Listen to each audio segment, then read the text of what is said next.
in Las Vegas for the heavyweight fight between George Foreman and Ron Lyle. It's January 24th, 1976. Crossroads fight for each fighter.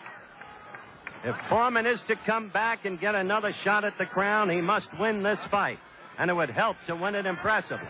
As for Lyle, well, he couldn't beat Ali, he couldn't beat Quarry. If he's to continue, he'll be 34 years of age shortly. Foreman was just 27. He's got to win. A wild, almost amateurish right as Lyle came charging out. Foreman in the red trunks, Lyle in the white.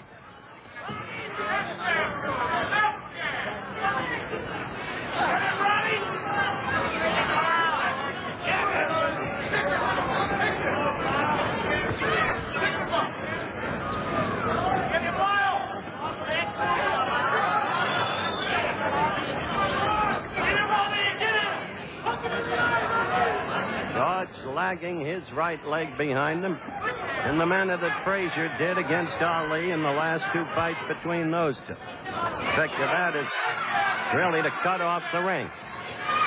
Lyle is not a bad boxer, though he has a tendency to let the hand stay too low.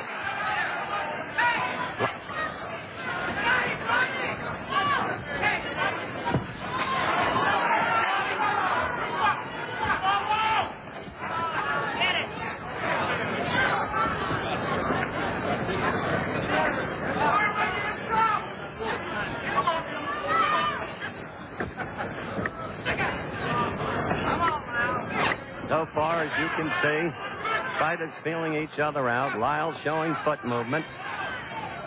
George stalking, lagging the back leg, but not yet connecting with a stiff left jab. He tried to get first one in, didn't get it through. The second got in.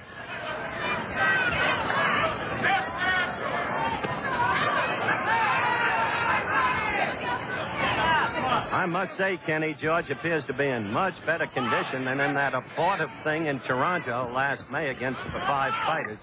That's very true. He looks very good. He's using a very good jab. Very stiff, very Lyle got in a good left.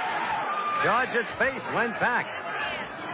Lyle has never been afraid of anybody. He doesn't know the meaning of the word fear. You know the Lyle story. 7.5 years in Colorado State prison. Learned to fight there. And as I told you earlier, fought Ali here last May, and Ali scored an 11th round TKO.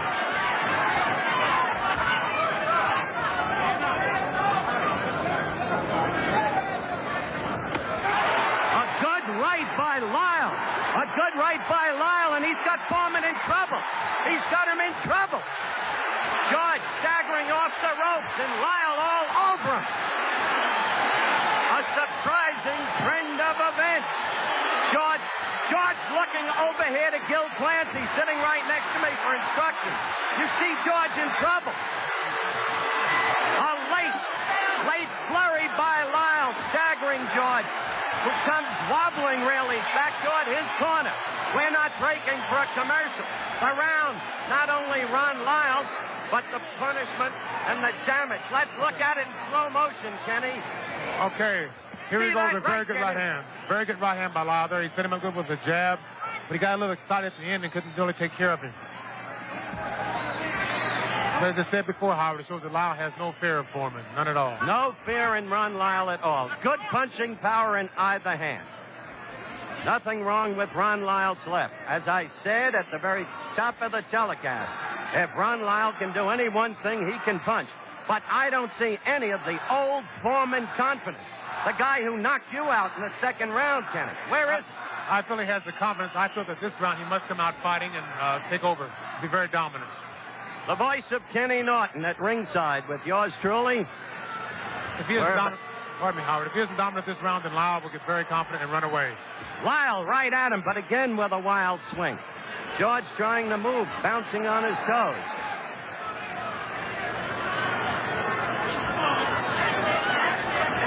That's the first time George got in two good short left jabs, and that's what he must do.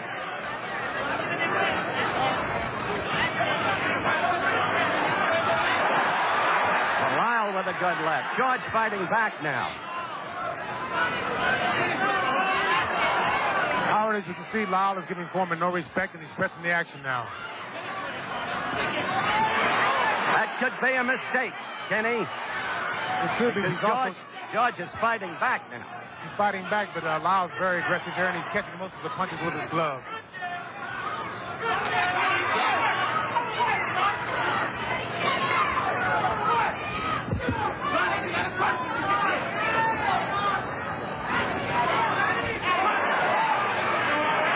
See that right come around and land on Foreman. Foreman in the red trunks, Lyle in the white. And the advisors are yelling to Foreman, keep those hands up. Now Lyle is hurt. Now Lyle is hurt. Quickly, Foreman landed a left and a right and another left, and Lyle's in trouble. He's against the ropes trying to cover.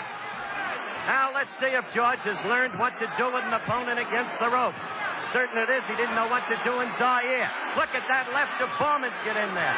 And it's a different Lyle now. He's a little shaky. The leg's just a little rubbery. Foreman is a tremendous puncher. No question about that. Ken Norton can attest to that. I told you we'd have a slugfest, and that's what we've got.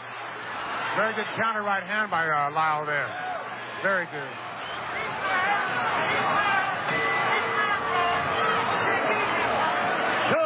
Active rounds. Two very active rounds, and the crowd loving it. You heard Kenny say he came back with a good counter right. Lyle did. We'll be back. Find out about it. Now, this fight is being scored on the 5-point must system. Mandatory 8 count. In Nevada, uniquely, they also allow for a standing 8 count, which is what you see in amateur boxing in the discretion of the referee. The fight is scored by 3 judges. The referee has no voice in the scoring. I am advised that our clock was wrong, that the round indeed went 3 minutes. There'll be no saving by the bell.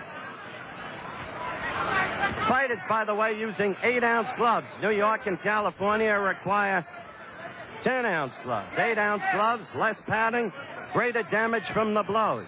More punishment, more knockdowns likely. Howard, if you notice, Ron Lyle's over right hand is working very well on Foreman's left hand. His left hand is down, and Ron's going right over with an overhand right.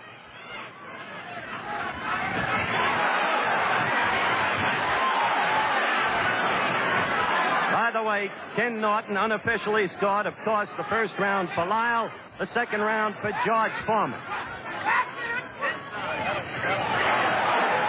I tell you, Kenny, Lyle must be careful. You're right about the use of the right. There it was again, over Foreman's left. But Foreman's jab is beginning to get to Lyle's head, and Foreman's power is so punishing that he can end the fight at any time.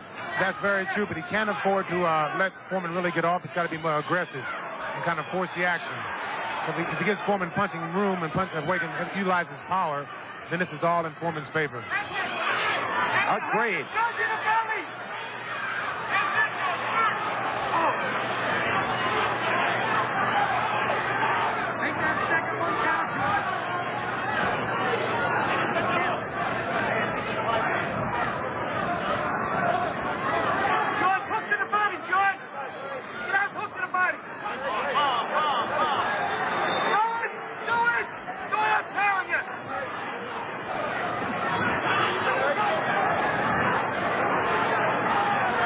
In the corner against the ropes. But then again, Howard, I think Lyle is playing possum. He's trying to wait for Foreman to throw a right hand. Lyle just threw a good right hand, Kenny. Gil Clancy screaming, hook to the body, George. Hook to the body.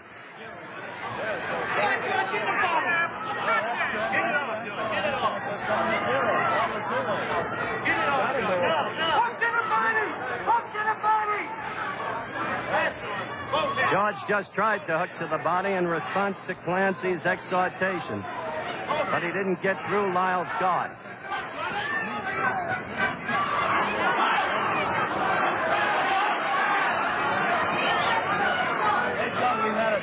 Howard, Foreman is pawing, looking for the one big shot there, and Lyle's trying to counter.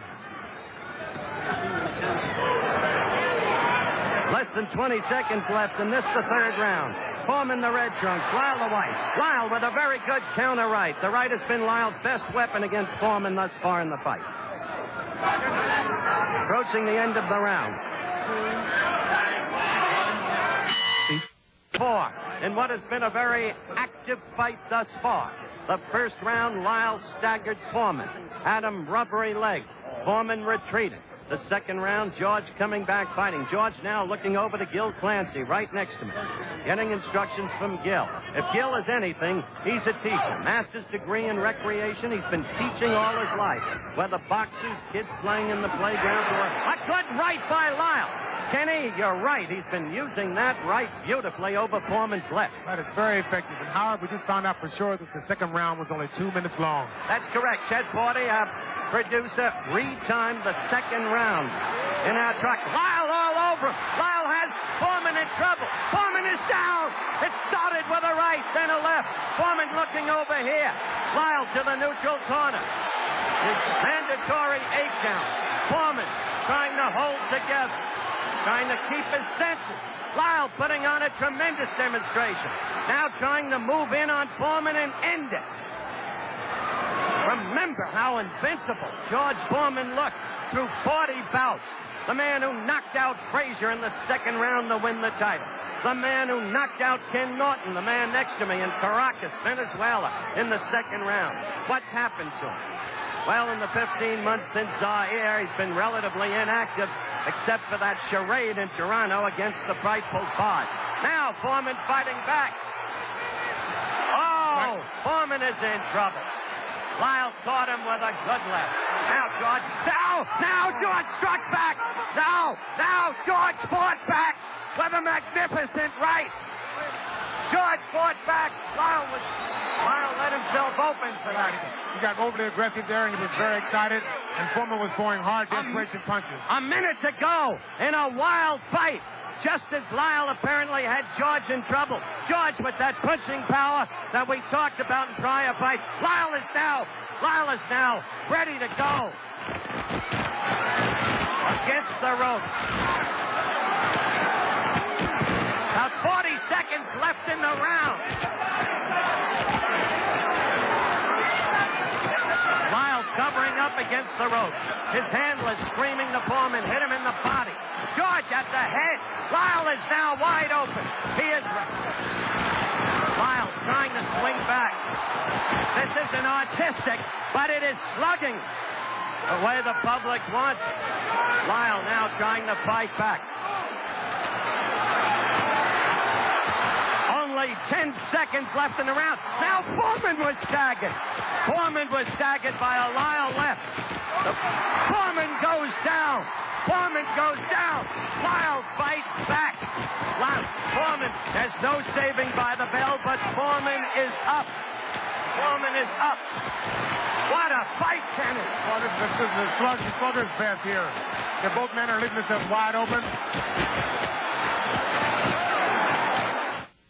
Call it over the slow-mo, Kenny. Here we go right now. Both fighters leaving themselves wide open. They're both relying totally on power here. George is using his strength. He was hurt. He comes back and he staggers Lyle. Foreman goes down here with a very good Lyle punch. They're both working very hard. And they're both utilizing their power and forgetting boxing. As I said, I would hardly call this an artistic affair. But at the very beginning, we told you we looked for a slugfest. And most people, remembering George's absence of stamina at Zaire, had the feeling if Lyle could get past the 5th round, his chances would materially improve. That's very true, and Lyle has been known to come on in the later rounds. He's very good, his stamina is very good, his punching power is good. And so now the question is if George can recover and continue on here in the later rounds. Kenny Norton at ringside with Howard Cosell. 5th round action underway.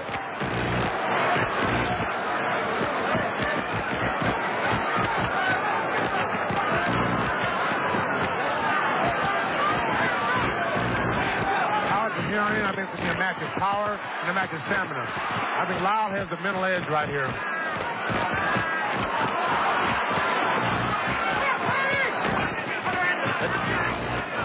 The two men both seem wary already, and who could blame them the way they've been punching and with the damage they've each been rendering. good left by Lyle. Foreman holding on. Here we go, Howard. Staggering all over the ring. Lyle against the ropes, throwing the left uppercut. Foreman in trouble again. No bounce in the legs. Foreman's in bad trouble now, and Lyle's trying to execute with the hook. And Foreman's hands are down, if you notice, which is very good for Lyle's hook and overhand right. Foreman looking over here at Clancy for advice, and yet he doesn't even seem to be with it. Kenny made the point that George's hands are down, and so they are. George is falling forward over Lyle, trying to hit back. This is really a heavyweight fight, Howard. It's total guts here and power.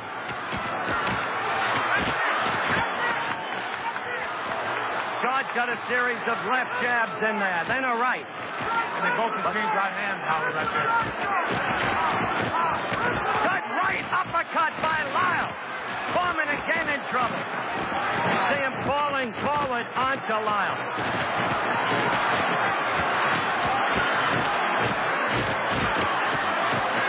Now it's Lyle. Now it's Lyle. What an incredible fight. Utterly without boxing skills. Just punching away. Each fighter in turn leaving himself open. Both men are really working here. Foreman's using power and Lyle's waiting just a little too long. They're both fighting. Foreman. Lyle's got to come back with now him down. Lyle down to the canvas. Foreman punching him again and again and again when it looked like George was done. This time it may be over. This time it may be over. Lyle's not going to make it, Howard. He's not going to make it. A knockout in the 5th round by George Foreman when it seemed Lyle had command of this ever-changing bout. The ebb and flow of the action almost unbelievable. First one, then the other. Foreman floored twice. Foreman floored twice in the 4th round, coming back to win. And in just a moment, we'll be back. I'm going up into the ring to talk with George Foreman. George Foreman delivered thunderous blows that sent opponents reeling to the canvas, but he was not used to being on the receiving end. George got a taste of his own medicine in this war with Lyle. But coming off the humiliating loss to Ali and Zaire, Foreman was determined to prove that he was still worthy of the heavyweight championship. If I had not been devastated in Africa and given all the excuses about the rope being loose, someone put something in my food, I never would have gotten up that many times. I was hit so hard I didn't feel it. I would have said, hey, man, I'm knocked out. But I had to, I said, what are they going to say now? The media are going to say, what's your excuses now, George? The ropes were tight that night. So I had to get up. And because of that, it brought out the best of me. And I'll never forget that. Ronnie Lyle was the hardest puncher I've ever been in the ring with. Foreman never got a shot to avenge his loss to Muhammad Ali. After losing to Jimmy Young in 1977, George became an ordained minister and left the sport of boxing. However, Foreman returned to the ring in 1987 and began his quest to regain the title. Now let's return to the 1976 slugfest. George Foreman and Ron Lyle here on ESPN Classic. We're back at ringside with the winner in a 5th round knockout of Ron Lyle, George Foreman, in one of the wildest, most topsy-turvy scraps we have ever seen. A, George, congratulations. B, when you went down for the 2nd time in the 4th round, did you begin to think it was all over for you? It was all courtesy due to ABC. Being the last time I was on, they said it was not too serious, so this was really a serious bout. I was off, I was rusty, and this is what happens to you when you stay out of boxing. You get knocked down, but I feel I'm a champion at heart. I can always get up and win fights. I think that all credit should be given to Ron Lyle because he's a tremendous individual. He took some hard punches and he gave some. He sure did. All right, let's take a look at the action and you describe it, George. Well, I think that right now I'm concentrating on doing with him what he's been doing to me, hitting me with very good punches. And Gil Clancy, every time I look over, he never did lose faith in me. So I thought, well, why should I lose faith? I got knocked down. And I said to myself, this is dirty, low down, low life, good, hard-hitting young man. He used his right very effectively. Don't you agree, Gil? Yeah, Lyle did. Yes, he did, yes. There's no doubt Ron Lyle is a tremendous fighter, and I think that the pitcher's nowhere near through with Ron Lyle. He should be back in the fighting for the title, and I think that he can win on a given night also. I'm rusty, but I'm following some advice that was given to me by Kid Rapides and Gil Clancy. I had a hard fight. I created a great condition in the reason I won because I've been out for a long time. Weren't you hurt there by Lyle, Justin? Well, you know, I'm rusty and I'm going to be hurt by a lot of things. Even when he slapped me, it hurt. So right now I'm getting George Foreman together. I'm never going to give up. I'll die before I give up. That's right. The heart of a lion. The heart of a lion. The next time I fight, heart of a lion will be written on my robe. Right there, he seemed to have had you again. I don't really know where you got the reserve strength back to pummel him. To Kid Rapides and Gil Clancy. And of course, the great years that Dick Fellows spent with me. He put some great ammunition in there also. So the left jab. The left jab is started to come back. His face snapped back. the left jab is a throwback to the 1968 Olympics. Against the owner Shapula. That's right. First introduction to the great Howard Cosell. Look at that. The left and then the right by Lyle. Gil, you were sitting right next to me, and I heard you say, Gil Clancy, it's all over. You thought it was over for your own fighter, but you never let your fighter know it. True or not true? Then I turned around to you and said, who's in trouble now? Ron Lyle. That's right. Here it comes. Even when I got knocked down, Gil started smiling at us to say, just keep moving to the right. So he's been preaching and fighting. Now watch, here it comes, George. Yeah. So I decided, no giving up. If I got him going, Bill Cosby had told me earlier, keep going. You don't want to hear none of this stuff.